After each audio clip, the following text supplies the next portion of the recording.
Hello friends, हमें start करने जा रहे हैं डेरिवेटिव का क्वेश्चन नंबर 44 नंबर क्वेश्चन शुरू करेंगे। चलिए 44 पहले जैसा ही क्वेश्चन है। सबसे पहला क्वेश्चन है, इसमें क्या बोला है, company PQR and DF have been the offered the following rates per annum at on a $200 million 5 years loan, 5 साल की लोन है। PQR कंपनी है जिसकी फिक्स रेट 12% है, फ्लोटिंग रेट इतना है, और आपका DF है जिसका फिक्स रेट ये है, फ्लोटिंग रेट ये है। Company PQR require floating rate, ये वाला इंपॉर्टेंट पॉइंट है। ऑब्जेक्टिव, इनकी ऑब्जेक्टिव क्या है, ये फ्लोटिंग रेट पे लोन रेज करना चाहता है, फ्लोटिंग रेट। और आपको DF floating rate, company DF require fix rate, ये फ्लोटिंग रेट पे लोन रेज करना चाहता है, ये आपको फिक्स रेट पे लोन रेज करना चाहता है। तो आपको सबसे पहले हमें डिफरेंस निकालनी होती है। तो इस दोनों के बीच की जो डिफरेंस है वो कितनी है, 1.4% है। और इस दोनों के बीच की जो डिफरेंस है वो कितनी है, आपको 0.5% का डिफरेंस है।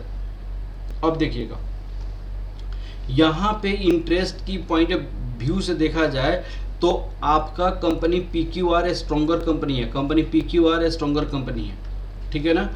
Design the swap will net the bank acting the so intermediary 0.5%, intermediary 0.5% का ले रहा है। परिणाम be equally attractive, both equally attractive, exact same पहले जैसा क्वेश्चन है। तो सबसे पहले हमारा स्टेप क्या होता है, स्टेप नंबर 1 में मैंने आपको बताया था, स्टेप 1। सबसे पहले इस टाइप की क्वेश्चंस में हम कौन सा स्टेप करते हैं, total interest rate as per their objective निकालेंगे। तो हम क्या करेंगे, total interest rate as per their objective, objective का इंटरेस्ट रेट। तो हमारे पास objective of PQR plus objective of DEF। अब सुनिएगा, PQR जो है लोन किस पे उठाना चाहता है, PQR फ्लोटिंग पे लोन उठाना चाहता है। फ्लोटिंग का रेट ये है, फ्लोटिंग का रेट ये है। तो हम क्या लिखेंगे, लिबोर प्लस 0.1% प्लस DEF किस पे लोन उठाना चाहता है, तो DEF फिक्स रेट पे लोन उठाना चाहता है, फिक्स रेट पे। अब फिक्स रेट क्या है, 13.4 है, यहाँ पे 13.4% है। तो हम क्या लिख सकते हैं, लिबोर प्लस 13.5%, ये आपका इक्वेशन फर्स्ट हो गया। अब आपका स्टेप 2 में हम क्या करेंगे, आप देखिएगा यहाँ पे स्टेप 2 आ जाता है, 2 total interest rate as per swap. Swap के बेसिस पे देखिएगा, जो सबसे मैक्सिमम डिफरेंस होता है, जो सबसे मैक्सिमम डिफरेंस होता है उसका लोअर को हम देखते हैं। अब वो लोअर वाली कंपनी उठाएगी लोन, तो हमारे पास ये 12% पे PQR लोन रेज करेगा, 12% पे, और लिबोर प्लस 0.6% पे ये आपको DEF लोन रेज करेगा। तो हम क्या करेंगे, PQR at fix rate 12% plus DEF at floating rate,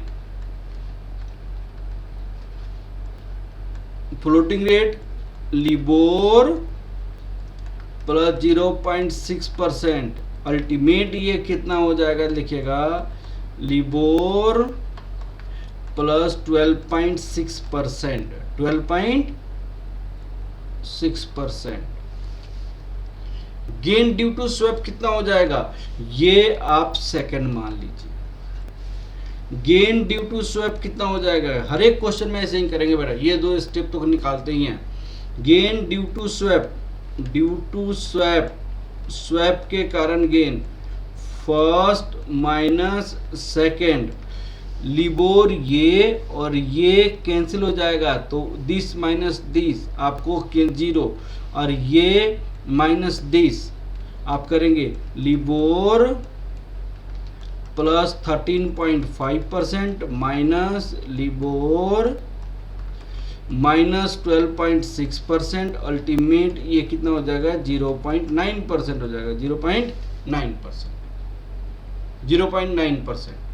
अब उन्होंने कहा कि 0.9% पे 0.5%, तो आपको क्या होगा 0.5% किसका शेयर होगा, वो फाइनेंशियल इंस्टीट्यूशन का होगा। तो गेन ड्यू टू स्वैप कितना होगा, gain due to swap 0.9% taken by financial institution charges 0.5%, net gain distributed among share holder, distributed among share holder 0.4%, share of each party 0.4% divided by 2, 0.2%, दोनों equally आपको receive करेगा। अब आपको यहाँ पे question क्या है, यहाँ पे हम फिगर बनाएंगे।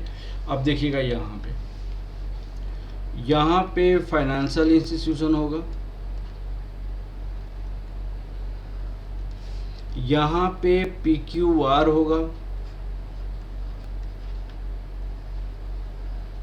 यहाँ पे DF होगा, यहाँ पे बैंक होगा, यहाँ पे भी बैंक होगा। इस बात को समझिए आप, 3 बैंक हो गए। अब ये बैंक इनको कुछ देगा और ये लेगा, ये इनको देगा, ये इनको कुछ देगा कुछ लेगा, ठीक है ना। फाइनेंशियल इंस्टीट्यूशन भी कुछ लेगा कुछ देगा, ये इनको भी कुछ लेगा कुछ देगा। अब बात को समझिए,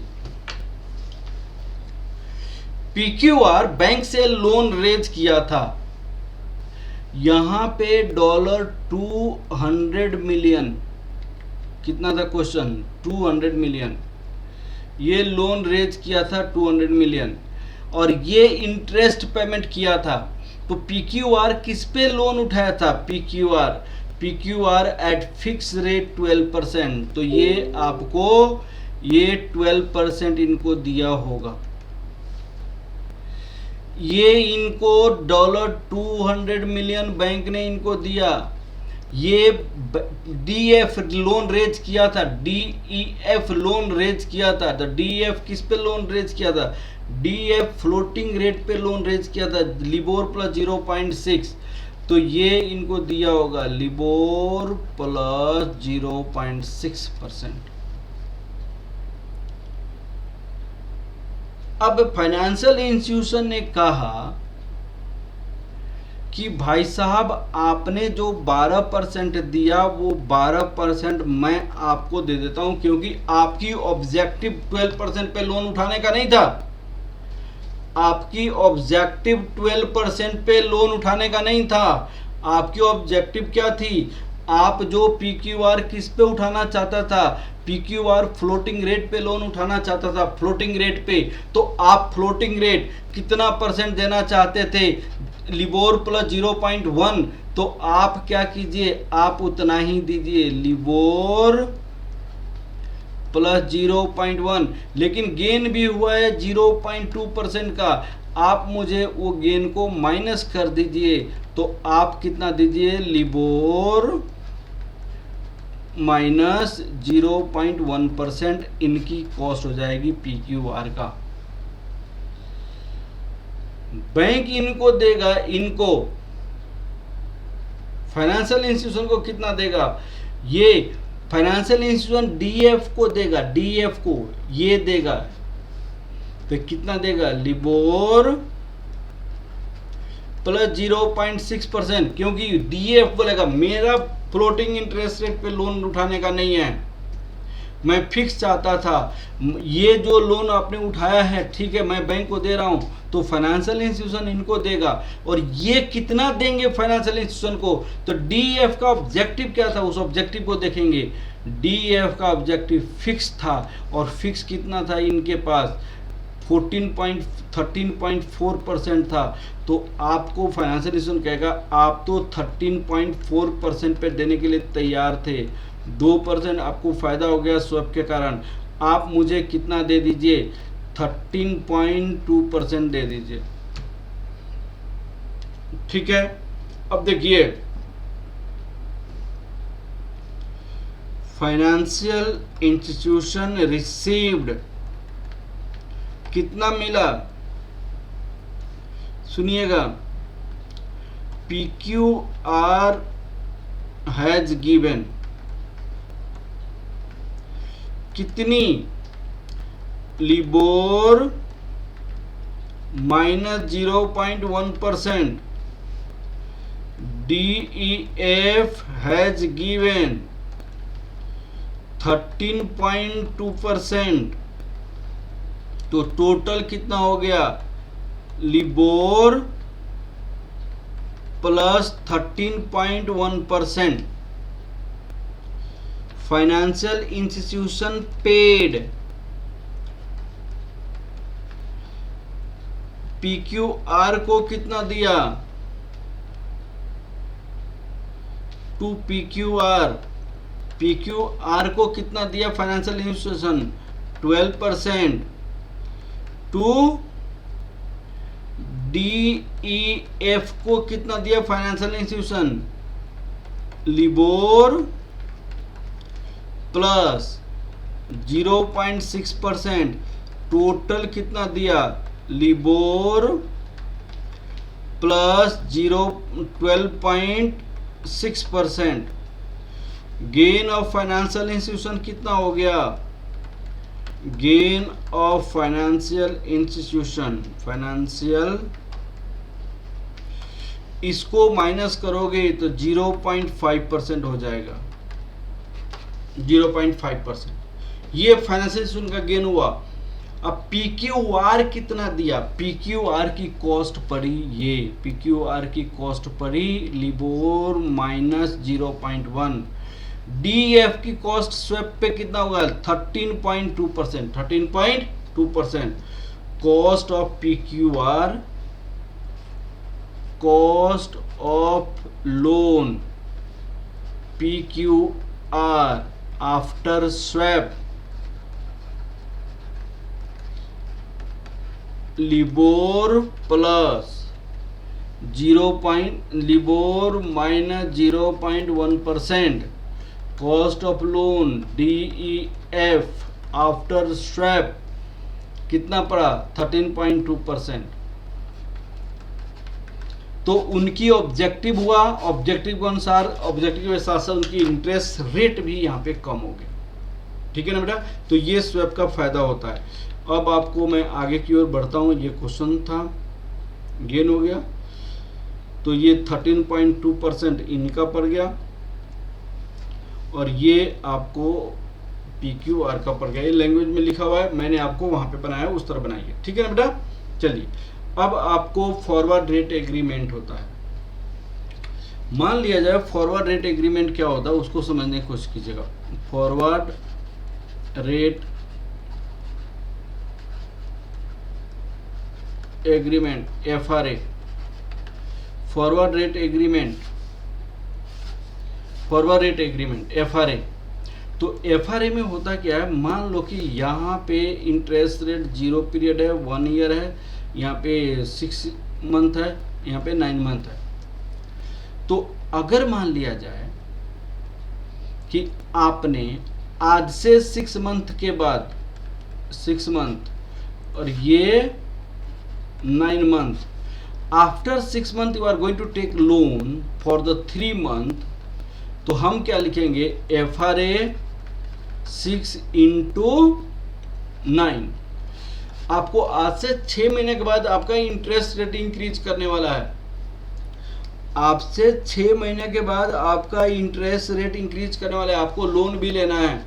तो जब आपको लोन लेना है तो उस केस में आप क्या करते हैं, हम FRA में इंटर करते हैं।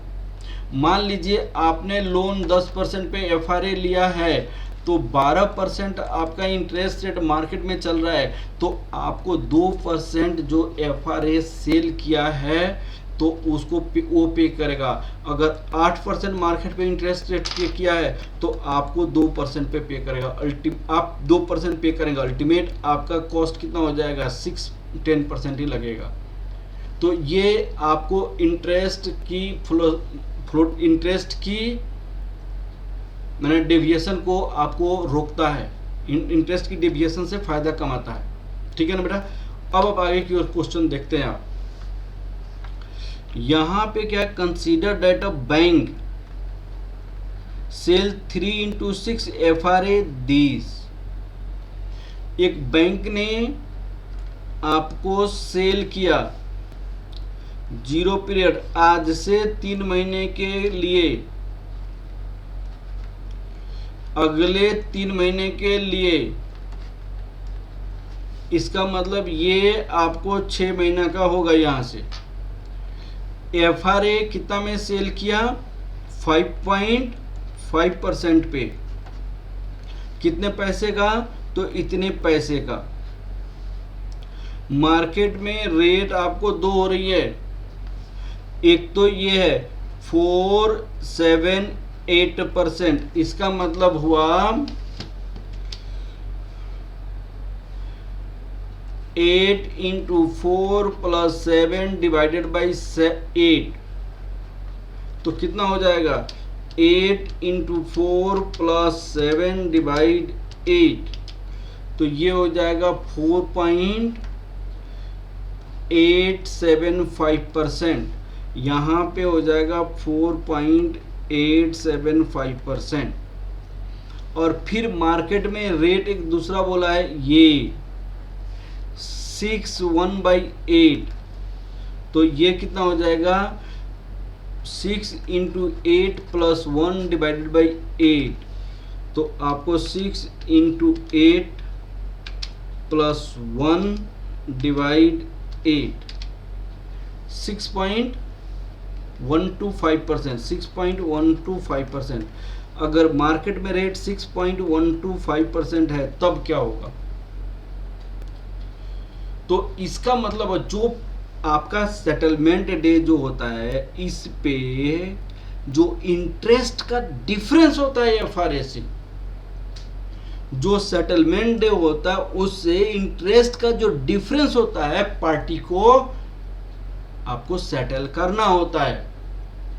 बैंक ने आपको सेल किया, बैंक ने कहा कि मैं आपको 5.5% पे आपको लोन प्रोवाइड करा दूंगा। बैंक ने सेल का मतलब वो लोन प्रोवाइड कराएगा, बैंक बाई का मतलब लोन लेगा।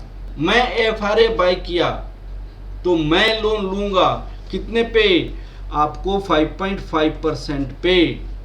अगर इंटरेस्ट रेट आपको इतना है तो consider bank sale the agreed with the buyer will have to pay।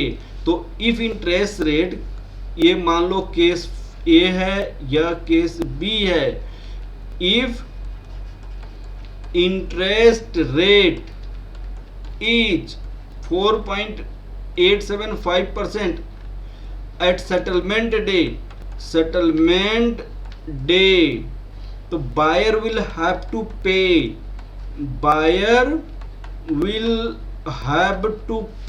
कितना पे करना पड़ेगा, तो ये आपको $3 इतना पैसे का कितनी 0.0487, या आपको इसको बाद में लिखिए 0.55% माइनस 0.04875 होल डिवाइडेड बाई कितना दिन हो रहा है, यहाँ पे डेज काउंट हो रहा है 92 डेज, 92 डेज, तो 92 डेज डिवाइडेड बाई 365 है या 360 है, वो लिख लिया, डिवाइडेड बाई प्रेजेंट वैल्यू इसका, क्योंकि अल्टीमेट इंटरेस्ट तो इनको यहाँ पे देना है ना, तो यहाँ का इंटरेस्ट को यहीं पे सेटलमेंट किया जाता है, इसीलिए इसकी प्रेजेंट वैल्यू निकाला जाता है। और जो प्रिवेलिंग इंटरेस्ट रेट होता है उससे, तो 1 + 0.04875 डिवाइडेड बाई 365 इंटू 92, ये बायर विल हैव टू पे। ठीक है ना। अगर मान लीजिए ये वाला इंटरेस्ट होता है तो सेलर को डिफरेंस पे करना पड़ेगा। तो बायर अगर मान लीजिए इफ इंटरेस्ट रेट 6.125%, तो क्या होगा, if interest rate is 6.125%, in this case seller will have to pay the difference उनको पे करना पड़ेगा। तो कितना $, उसकी present value 0.0626125 minus 0.0550 whole divided by 1 + 0.06125 divided by 365 into 92, यहाँ पे 92 डिवाइडेड बाई 365, यहाँ पे ये आपका तरीका होता है। ठीक है ना बेटा। अब इसकी सॉल्यूशन में आपको दिखाता हूं। ये the pay of FRA this national, ये पैसा, ये had the settlement rate, these the settlement rate is greater than the agreement rate, the seller pay buyer the difference this। ये दो तरीके से बताना पड़ा। ठीक है ना बेटा। मैं अपनी क्लासेज में बहुत अच्छे से इसकी कंसेप्ट को समझाया हुआ है, एग्जाम्पल दे दे के समझाया हुआ है। ठीक है ना बेटा। अब एक और क्वेश्चन इस टाइप का है जो मैं आपको डिस्कस कर लेना चाहता हूँ इसी क्लास में। देखिएगा यहाँ पे क्वेश्चन सेम है। MNC rolls over the $25 million loan priced at a LIBOR 3-month basis. The company feels that interest rate rising and the rolls will be higher than the next roll over the 3 months. Suppose the LIBOR is 5.4375%. Explain how the MNC will use the forward rate at 6% offered. Forward rate 6% offered. A bank reduce the interest rate on this loan. If there is 3-month interest rate have risen to 6.25%. FRA 6%, अगर interest rate rise हो जाता है 6.25%, तो seller bake पे करेगा difference. How much received by the it's FRA, assume the 3-month period is 90 days. तो कितना receive करेगा, तो आपको कितना लोन लिया था 25 मिलियन, 2,25,00,000 होगा ना ये, इतना उसको मिला था 0.0625 minus 0.06 whole divided by 360 into 90, अब आपका इंटरेस्ट 1 + 0.0625 जो प्रेजेंट का रेट होता है उसी से प्रेजेंट वैल्यू निकालते हैं। अभी का रेट FRA से नहीं, जो अभी का रेट होता है उसी से प्रेजेंट वैल्यू निकालते हैं। 365 या 360 × 90 ये प्रेजेंट वैल्यू निकालते हैं, है ना। तो इन्होंने कहा MNC this 3 × 6 FRA if expected the interest rate higher, this is the rate clearly with the view that a higher prevail with the settlement date 3 months. Now the settlement date is 6.25. MNC decision buy this by किया था। Receive कितना करेगा, ये महीना receive करेगा। MNC will receive this amount, ठीक है ना बेटा। तो क्वेश्चन नंबर 47 भी हो गया। बहुत इजी कंसेप्ट था। अब मैंने आपको नेक्स्ट क्लासेज में जो 46 नंबर क्वेश्चन है, मोस्ट इंपॉर्टेंट क्वेश्चन है, उसको मैं डिस्कस करूंगा नेक्स्ट क्लास में। Okay, thank you class.